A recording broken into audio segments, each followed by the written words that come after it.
একজন ফুটবলার যখন আস্তে আস্তে করে নিজেকে স্টার থেকে সুপারস্টারে বিল্ড আপ করে ফেলে তখন স্বাভাবিকভাবেই তার একটা বড় ফ্যান বেস তৈরি হয়ে যায়। সে একটা নির্দিষ্ট দলের হয়ে খেলে, সুতরাং ওই দল এবং ওই ফ্যান বেস তাকে অনেক বেশি উপরে তোলার ট্রাই করে, তার মহত্ব, তার ইম্প্যাক্ট, তার ট্যালেন্ট সবগুলোকে অনেক বেশি এলাবোরেট করার ট্রাই করে। অ্যাট দ্য সেম টাইম আপনি যেহেতু একটা নির্দিষ্ট দলের হয়ে খেলতেছেন, নির্দিষ্ট একটা ফ্যান বেজের হয়ে খেলতেছেন, আপনার অপোনেন্ট বা একটা রাইভাল দল থাকবে, তারা আবার আপনার এই মহত্বটাকে একটু একটু করে ছোট করার জন্য নেগেটিভ বিভিন্ন কথাবার্তা বলবে, যেটাকে আমরা সহজ বাংলা ভাষায় বলতে পারি যে সমালোচনা করবে। কিন্তু আপনি যেহেতু একজন বড় স্টার হয়ে গেছেন, আপনার পক্ষে বড় একটা ফ্যান বেজ আছে, আপনি নিউট্রাল যে ফ্যান আছে তারা আবার আপনাকে পছন্দ করবে, আপনার মহত্বটাকে নিয়ে কথা বলবে, তারা রাইভাল দলের ভালো খেলোয়াড়কে নিয়েও কথা বলতেছে, আপনাকে নিয়েও কথা বলতেছে। সুতরাং আপনার পক্ষে মানে আপনার আলোচনাটা যে ইতিবাচক সেইটা হওয়ার সম্ভাবনা বেশি থাকে এবং নেতিবাচকের পাল্লাটা তুলনামূলক কম থাকে। বাট নেইমার একটা প্লেয়ার, আমি জানি না যে ফুটবল বিশ্বে এরকম ট্যালেন্ট নিয়ে, শুধুমাত্র ট্যালেন্টের কথা যদি আপনি বিবেচনা করেন, এরকম ট্যালেন্ট নিয়ে কয়জন ফুটবলার জন্মাইছে এটা খুব সম্ভবত আলাদা একটা ডিবেট করা যায় যে নেইমারের থেকে বড় বড় ট্যালেন্টের নাম তুমি বলো। বাট এত বড় ট্যালেন্ট, সে হয়তো বা দলের হয়ে অনেক কিছু করছে, অনেকগুলা দলে খেলছে, অনেকগুলা বড় বড় ইম্প্যাক্ট আছে, তার মহত্বরও আসলে খুব একটা যে সীমিত সেটাও বলা যায় না। কিন্তু খুব সম্ভবত নেইমারই ফুটবল দুনিয়ার প্রথম ব্যক্তি বা সব থেকে বেশি সমালোচিত হওয়া ব্যক্তি যার ইম্প্যাক্ট এতটা হওয়ার পরেও তাকে প্রতিনিয়ত অনেক বেশি তিক্ত কথা বা তীক্ষ্ণ সুয়ের আচর এগুলা নিতে হইতেছে। এখন কথা হলো যে কেন, এটার কারণটা হলো যে নেইমারের যে অপোনেন্ট দল থাকে তারা তাকে নিয়ে বিভিন্ন ধরনের আলোচনা করতেছে, ওই আলোচনার সাথে তারা বলতেছে লোভী, তারা বলতেছে নেইমার অভিনেতা, নেইমার উদাসীন, এইগুলোর সাথে সাথে নেইমারেরও কিছু সমর্থক আছে, তারাও হুট করে তাদের সাথে গলা মিলানো শুরু করে দেয় যে নেইমারকে লাগবে না, নেইমার পুরো হয়ে গেছে, হ্যান ত্যান বহুত কথা। এখন এই টাইমটা এসে আমি এই কথাগুলো কেন বলতেছি, দেখেন নেইমার রাইট দিস মোমেন্ট অনেক বেশি স্ট্রাগল করতেছে, বড় একটা ইনজুরি থেকে ফিরছে, ইনজুরি থেকে ফেরার পরে প্রতিনিয়ত নিজের ফোকাসটা ফুটবলে রাখতে পারতেছে না, এই ছোটখাটো ইনজুরি হইতেছে, এই ডিসকমফোর্ট ফিল করতেছে। So right this moment as a fan আমার কাছে মনে হইতেছে যে আপনি যদি নেইমারকে আসলেই খুব একটা সাপোর্ট করে থাকেন তাহলে আপনার এই মুহূর্তে এই বিষয়গুলোকে নিজ থেকে ডিফেন্ড করতে হবে, নিজের জায়গা থেকে বলতে হবে যে না ভাই তোমরা যেটা বলতেছো এটা মন করা গল্প। এখন কিভাবে সেটা আমরা খুব অতীতের কথায় যাব না, রিসেন্ট পাস্টের একটা কাহিনী দিয়ে বলি। নেইমার যদি তার ফুটবল খেলার প্রতি যদি ফোকাস না থাকতো বা সে যদি ফুটবল খেলাটাকে ভালো না বাসতো, প্যাশন যদি না থাকতো, সেক্ষেত্রে কি হইতো, যে সে খেলবে না, সে মাঠের বাইরে কর্মকাণ্ড নিয়ে ব্যস্ত থাকবে, তাই না? কিন্তু আমরা দেখছি যে সান্তোসের সর্বশেষ যে ম্যাচটা খেললো কাজাখস্তানের বিপক্ষে সেমিফাইনাল, ওইটাতে নেইমার খেলতে পারলো না। নেইমার খেলতে পারলো না কিসের কারণে? সে একটা মাইনর ইনজুরি হয়েছে বা বলতে পারেন যে নক খাইছে, নক খাওয়া বিষয়টা হলো ডিসকমফোর্ট ফিল করছে। এখন ওই কারণে তাকে নিয়ে কোনো ঝুঁকি নেওয়া হয় না, নেইমার মেনে নিছে যে ঠিক আছে আমি খেলতে পারবো না। বাট যেটা সবথেকে ইন্টারেস্টিং পার্ট ছিল সেটা হলো যে ম্যাচের শুরুর আগে সে ড্রেসিং রুমে, যেহেতু এই দলটার ক্যাপ্টেন, পুরা এমনভাবে একটা এনভায়রনমেন্ট তৈরি করছে যে সবাই ইমোশনাল হয়ে গেছে। একজন লিডার, সে খেলতে পারতেছে না, এই জন্য কান্না করতেছে, বলতেছে আমার জন্য খেলো। আপনি যদি খেয়াল করে দেখেন নেইমারের ক্যারিয়ারে যতগুলো টুর্নামেন্ট খেলছে, খুব সম্ভবত এই একটা টুর্নামেন্ট ওর জীবনের খুব একটা গুরুত্বপূর্ণ না, মানে জীবনের সব থেকে কম গুরুত্বপূর্ণ একটা টুর্নামেন্ট, কিন্তু সেই টুর্নামেন্টে সে খেলতে পারতেছে না, এই জন্য সে ড্রেসিং রুমে কান্নাকাটি করতেছে, এই জন্য সে দলের সবাইকে বলতেছে আমার জন্য খেলো, এরকম একটা ইম্প্যাক্ট সে রাখার ট্রাই করতেছে। এখন আপনার কি মনে হয় যে এই ছেলেটা যদি খেলার প্রতি মানে তার উদাসীনতা থাকতো, এই খেলাটার প্রতি যদি তার আবেগ না থাকতো, তার প্যাশন না থাকতো, তাইলে কি সে এইরকম একটা পরিবেশ তৈরি করতে পারতো? কিংবা সে জানে আমি মাঠের ভিতরে যদি থাকিও তাও খুব একটা লাভ নাই, বিকজ আমি মাঠে নামতেছি না, বাট তারপরও সে বেঞ্চে থাকতেছে, সে জানে যে আমার একটা মাইনর ইনজুরি আছে বা আমি ডিসকমফোর্ট ফিল করতেছি, সে গোল উদযাপন করতেছে, দৌড়াইয়া গিয়ে একদম এমন অবস্থা করতেছে সে খেলতেছে। তো এইটাকে বলে প্যাশন। এখন আপনি যদি বলেন যে নেইমারের প্যাশন নাই, সেক্ষেত্রে এই বিষয়গুলোকে আপনি খুব সুন্দরভাবে এড়িয়ে যাচ্ছেন। আবার কিছু কিছু ব্রাজিলিয়ানরাই বলবে যে ভাই নেইমারকে ব্রাজিল দলে দরকার নেই, বা নেইমারের এই যে অবস্থা এরপরে আসলে ওকে খুব একটা আমাদের প্রয়োজন নেই।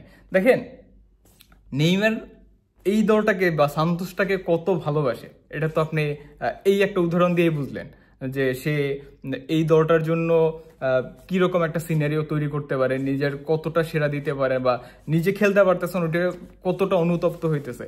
সেই যে ম্যাচটা না খেলার কারণ কি? তার একমাত্র কারণ হলো সে ব্রাজিলের জন্য কোনো রিস্ক নিতে চায় না, সে ব্রাজিলের হয়ে খেলতে চায়। এখন ভাই আপনি যখন দেখতেছেন ভিনিসিয়াস ভালো করতেছে না, যখন রদ্রিগো ভালো করতেছে না, তখন আপনি ঠিকই বলেন নেইমার আসলে ঠিক হয়ে যাবে। আবার নেইমারের কিছু হয়ে গেলে আপনি বলবেন যে না, নেইমার ফুরাই গেছে, নেইমারকে দরকার নেই। আপনি এই যে দুই মুখ অবস্থানে চলে যাচ্ছেন বিকজ আপনি অন্যদের কথায় নিজেকে গা ভাসাই দিতেছেন, নিজের মাথাটাকে খাড়াইতেছেন না। আপনি নিজের মাথাটাকে খাড়াইলে বুঝবেন যে এই ছেলেটা ন্যাশনাল টিমের জন্য কি করছে। সে এতগুলো ইনজুরি ফেস করতেছে, প্রতিনিয়ত সে কামব্যাক করতেছে, প্রতিনিয়ত সে আপনার দলটাকে সার্ভাইভ করাইতেছে, যে কোনো টুর্নামেন্টে হট ফেভারিট হিসাবে নিয়ে যাইতেছে।